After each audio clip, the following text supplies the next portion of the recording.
If you're a D2C brand owner looking to generate more revenue from email marketing and SMS, I'm going to show you exactly how we were able to take a brand from $541,000 a month to over $1.3 million a month in email marketing revenue in just 2 months. This was all so that they could increase profit margins, increase LTV, and decrease the reliance on paid ads. So let's dive in here and I'll share my screen. Okay, guys, so just so you know, I'm not BSing you here. You can see this was their revenue in April. This was the revenue in May. So they had a big spike, 900,000. This was their largest sale of the year. And then June, we had 517,000. And July, we had 834,000. We started about halfway through July. And then August, we have $1.3 million in email marketing revenue. Okay, so the first thing we started with, and honestly, if you literally just implement this thing and this thing alone, you will see an increase in your email marketing revenue, is we started with the pop-up. Now, it's just before you click away and you're like, yeah, we got a pop-up, we're good to go. Hold your horses, they did too. But for the sake of keeping their information confidential, I'm not actually going to show you theirs, but I will show you a few others that we've designed, a few other clients of ours as well. And let me tell you why we started here. So whenever we're starting with a new client, we always want to find the lowest hanging fruit and get some quick dubs right out the gate. So this is one of the things that will move the needle the most when it comes to email marketing. If you collect more emails, you'll get more people into flows, you'll get more people into campaigns, and ultimately you'll get more revenue from both of those. So we start with optimizing the pop-up, and I'll show you what their old pop-up looked like. I blanked out some of the things just so you can't see who they are. But this is what their old pop-up looked like. So as you can see here, a couple of problems. One, the design kind of sucks, but the offer sucks too, right? This is the biggest thing. The offer sucks and there's zero reason for me to subscribe. Why do I care about your VIP email list? It's not compelling. It doesn't matter. And literally no one cares, right? Two is it's asking 3 questions. It's asking for first name and last name, as well as email. First name and last name really is not important. It can increase open rates if you use the first name in the subject line, and it can sometimes increase click rates as well, but data there is a little bit ambiguous, so not really super important. And it also doesn't collect zero-party data. There's zero information here that is helpful for the business, and this is the number one point where you have the most amount of people who will ever respond to you on your email list, because if you've ever done email before, you know that open rates are never going to be 100%, nor are click rates. This is the one chance you have to gather some zero-party data. And beyond that, the CTA sucks and it's not optimized for mobile. Subscribe, kind of a lame CTA, and it's obviously not optimized for mobile here. So that's the first thing we started with. The first thing was just like making a compelling offer and making the offer pop, kind of like this. So what you can see here is we've got the initial offer, like saying like you've got 10% off. We added a multi-step in here. So you can see we've got the initial offer, and then like a opt-in page, a teaser. And then we've got the opt-in, and then we got the SMS opt-in, and then the thank you page. We also cleaned up the design, right? You can see the difference between this and this is staggering, right? This pops immediately. Obviously, like I said, different brand, but this is super, super important. Now, this is where it starts to get really cool. So this is another example of another one of our clients, and we start to gather this zero-party data here, right? So with this client specifically, it's, hey, like, what are you looking for from your slides? Well, what we found and what they found from from surveying customers as well, is they're looking for foot pain relief, plantar fasciitis relief, everyday comfort, or potentially something else, right? This is where it really starts to get cool. So if someone said plantar fasciitis, create a flow for this. The welcome flow should be all about how you can solve plantar fasciitis. If someone answers plantar fasciitis and they abandon their checkout, make sure that abandoned checkout is all about the benefits of the slides and the pain points that people have with plantar fasciitis. It'll resonate so much more with people, and it'll feel like an email that's super custom to them, because it kind of is. Beyond that, so we focus on the campaigns as well. So if someone's answering this, like, let's make sure the campaigns are also geared towards this pain point or whatever their desired outcome is that we're trying to achieve. So not only did we increase their opt-in rates from sub 1% to over 5%, we are also gathering data that they could leverage later on and in other marketing as well. Now, beyond this, Step 2 was segmentation. Now, segmenting the list is a bit of a beast, but they were getting really poor open rates, poor click rates, and their revenue per email was starting to fall quite a bit. This was largely because they were just batching and blasting their entire list. So the first thing we started with was actually just creating smaller segments. And we started with the 60-day engaged purchasers. And we started with the 30-day engaged leads. So these are people who have never purchased before. And you can see like they've opened an email at least once in the last 30 days or clicked an email at least once in the last 30 days, but they have never placed an order. We have both of these on here because they migrated platforms from Shopify to a custom build. So we start there, right?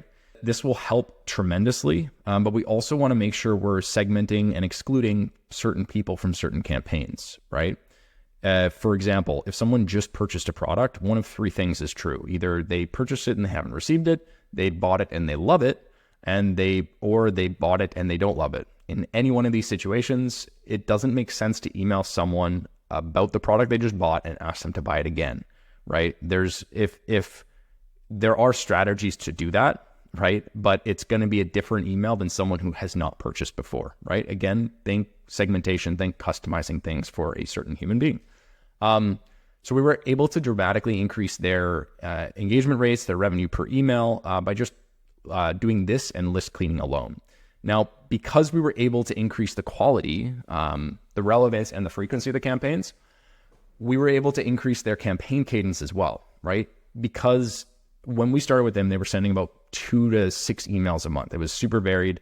It was hella sporadic. And really, it was just like whenever the founder actually found time to send an email. So we slowly started ramping up the campaign cadence. We started with about 8 emails a month, and then we went up to about 10, and then we went up to 12, and now we're shooting, and we're going to be sending 15 to 18 emails per month just a few months later, right? The key here is we're sending to different segments. We're not just batching and blasting the entire list. That would get super annoying for everyone, right? Now the brand sells this brand specifically, like they sell a wide variety of luxury products. And what we saw is that there was a huge potential to just send content that was really relevant to what people were shopping for, right? So what we started doing is we started increasing they didn't have any actually. So we started introducing value-based emails into the flow, just providing tips and tricks and styling and how to care for your bag or your luxury goods. Brand spotlights. So we were highlighting specific brands that people were interested in and had shown engagement in. And then product spotlights as well, sent to people, again, who are engaging in certain products. And the craziest thing about this is that over time, these segments really started to improve things, right? And not only improve things, but like the segments and the value-based emails and the product spotlights ended up outperforming some of the sale campaigns, which is pretty wild. So the next thing I'm going to run through is just the next step in our process. But if you've made it this far in the process and you haven't booked a call yet, go ahead, click the link below, book a call. We can do all of this for you. If you want to keep learning and if you want a few more golden nuggets, keep watching because there are a few more. But again, we could do all this for you if you want. The next piece was list cleaning. Now, this is the least sexy thing. This is like housekeeping for your list, but it is super, super important. And this alone could save you thousands of dollars per year. It saved this brand, it was about $9,000 for the first year alone. So it paid for our service and then some. What they were doing, like I said, they were batching and blasting their entire list. So what we wanted to do is, number one, find people who were really unengaged or who have never engaged, right? And what this looks like is a person has received an email at least 10 over the last 180 days. A person has opened an email 0 times overall time, clicked an email 0 times overall time, and then they can receive email marketing. Sorry if you can hear that ringing in the background. Someone is ringing at my doorbell. Okay, sorry about that. Basically, these are people who have never engaged. So you can see they've never clicked an email, never opened an email. So these people are really, really unengaged. Now, this only has 76 people in it right now, but it was significantly larger. The next piece of the puzzle after that is looking at what the unengaged segment looks like. So what we found is that for them, for their sending frequency, I'm going to go in here. We wanted to create 2 different segments here. One is for people who can receive email, but have never opened this email, never opened an email, or received an email. So this is one that we want to look at. And then the second one is the sunset unengaged. So I'll show you what this looks like here. A person has received an email at least 10 times in the last 180 days, and they've opened an email 0 times in the last 180 days, and they've clicked an email 0 times in the last 180 days, and they can receive email marketing. My face is in the way, but you can see that. So that is essentially what we want to do. So we want to create those different tiers of unengaged people. If they've never opened, if they've never clicked, let's suppress them because it's not going to do any good for your list. And if they are kind of like this, let's see if we can re-engage them either with a sunset flow or with a re-engagement email or a win back or something like that that can get them back into the fold. So I'd recommend doing list cleaning like 2 to 4 times a year at minimum. Okay, so the final piece of the puzzle here was their flows. Now, they had one single email in their welcome series and a few haphazard flows as well. They were just not producing any sort of meaningful revenue, but we set out to building their core flows. So the core flows that we built out, the welcome series, the browse abandonment flow, the abandoned cart, the abandoned checkout, and the thank you series. Now, I'll show you what we did that was kind of cool here too. So we started split testing send time as well to see which send time was really going to have the biggest impact. So if we look at this, the last 7 days, if we look at the last 90 days, we'll look at, you can see here, we've got wait an hour, wait 2 hours, wait 4 hours. So we're split testing this and trying to figure out okay, which time is going to be the optimal time for us to delay this.